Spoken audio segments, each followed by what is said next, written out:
فاكرين زمان زمان قوي في الثمانينات والسبعينات كان في حاجه ابهاتنا واجدادنا يفتكروها، حاجه اسمها الدكتور الكشكول. طبعا الشباب بتوع النهارده والشابات والجيل بتاع دلوقتي لو سمع كلمه دكتور كشكول هيقول يعني ايه ده؟ يعني ايه كلمه دكتور كشكول؟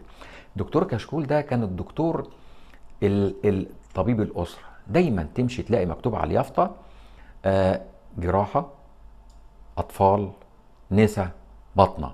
ايه ده؟ يعني كان زمان كان الدكتور بيكشف على كل حاجه، طبعا وما كانش عيب الحقيقه، وكان المهاره بتاعت الطبيب ان هو يعني يبقى عارف البيزكس او الاساسيات بتاعت كل حاجه. طبعا كانت سهله جدا. يمكن كان عشان الاطباء قليلين، يمكن كان عشان المعلومات الطبيه ما كانتش وصلت للي احنا موجود بيه النهارده، وبتزيد كل يوم وكل ساعه وكل دقيقه. يمكن كل ده ممكن، لكن كان الموضوع اكسبتابل، او كان الموضوع يعني متعايشين معاه ومفيش اي مشكله خالص. لكن تعالى النهارده مثلا في تخصص زي الرمد. النهارده تخصص زي الرمد في طبيب متخصص مثلا للشبكيه، في طبيب متخصص للحول، في طبيب متخصص مثلا في الجراحه. اكتر حاجه بنشوفها مثلا متخصص في جراحات السمنه، متخصص في جراحات زراعه الكبد، متخصص في جراحات الشرج، وهكذا. طب الانف والاذن النهارده اخبارنا ايه؟ النهارده لو اي حد مننا تعب، دور برد، دور عطس، دور التهابات في الحلق، على طول اقرب دكتور انف واذن بيروح له وبيتعالج وبيبقى كويس. طب لو الموضوع طول شويه، راح وما اتعالجش، خد العلاج وما خفش شهر ولا شهرين، اكيد هيدور على دكتور تاني يشوفه ويبتدي يروح له. طب الموضوع طول 6 اشهر وسنه، اكيد هيقعد مع نفسه ويبتدي يبحث ويسال جيرانه واصحابه. انا عندي الشكوى، بالظبط الشكوى الفلانيه، مثلا نقول شكوى الشخير او شكوى خنقه بالليل، وراح لواحد واثنين وثلاثه، وده قال له حساسيه وده اداله مضاد حيوي وما جابش نتيجه. اكيد هيبتدي يدور ويبحث عن التخصص. النهارده اللي انا عايز اقول ايه؟ عايز اقول النهارده ان مفيش حاجه اسمها طبيب بيتقن كل شيء. طبعا الطبيب ممكن يتقن العمليات العاديه خالص، او البيزكس او اساسيات الشغله بتاعته. يعني لو في الانف والاذن مثلا هتلاقيه سهل جدا ان كل الاطباء بيتقنوا، سواء كان الاطباء الشبان بيتقنوا عمليات اللوز كويس جدا، عمليات اللحميه كويس جدا، العمليات البسيطه في الطبله كويس جدا. ولكن الجراحات المتخصصه اعتقد ان النهارده كل واحد لازم هيبقى صعب جدا ان طبيب واحد يتقن في التخصص الواحد كل العمليات الدقيقه. بمعنى ايه؟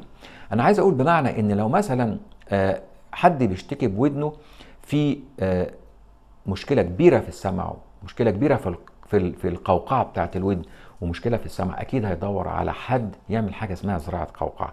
مش كل دكاتره الانف والاذن يقدروا يعملوا زراعه قوقعه، عشان كده احنا بندور على الطبيب المتخصص في الحته دي.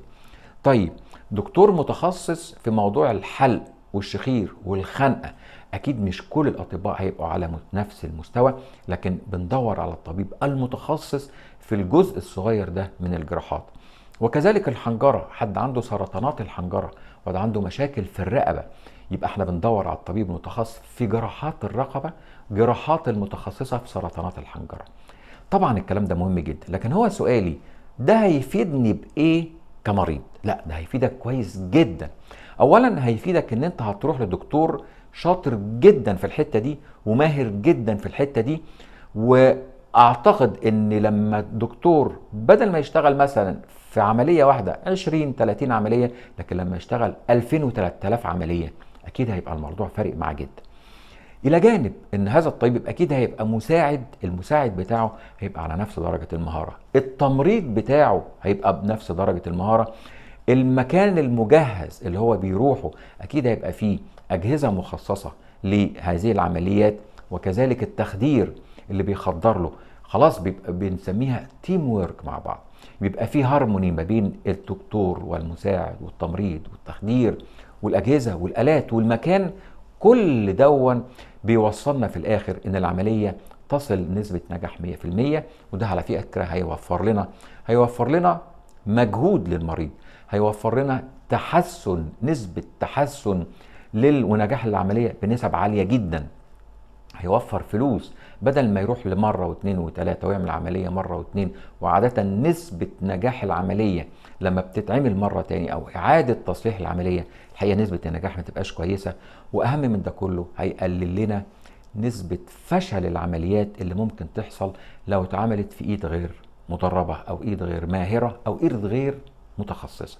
أعتقد الموضوع ده موضوع مهم جدا، ولازم كلنا يبقى عندنا الوعي والثقافة الطبية اللي تخلينا النهاردة نقدر ندور على الطبيب المتخصص في كل فرع وفي كل جزء في التخصص الواحد. وزي ما دايما بنقول، اللهم علمنا ما جهلنا وانفعنا بما علمتنا. مع تحياتي دكتور هشام إبراهيم.